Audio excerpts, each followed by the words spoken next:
For me, choreography is at least 3 hats, conceivably 4.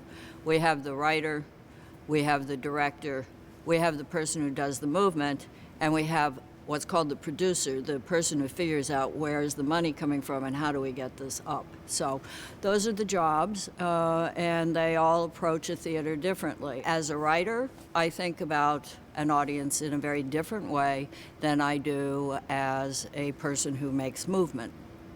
In other words, as a writer, I'm interested in the acoustics of this theater. How are people going to hear?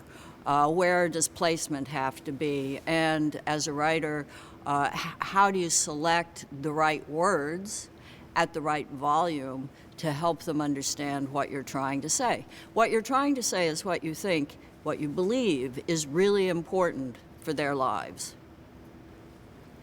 That's what a writer does. A director is a person who takes all the elements and focuses them properly and balances. So we got the visual here, we got the sound here. It's a massive conflict job. You have to constantly be arguing with yourself from another perspective. The director has to stand up for the writer sometimes. Sometimes the director has to stand up for the choreographer. The choreographer says, I don't give what has to be heard. It's what you see that's important. So I might want a piece of action in a certain place on the stage so that it's seen in a certain way, whereas the writer might want it somewhere else so that it's heard in a totally different kind of way. So those have to be balanced off.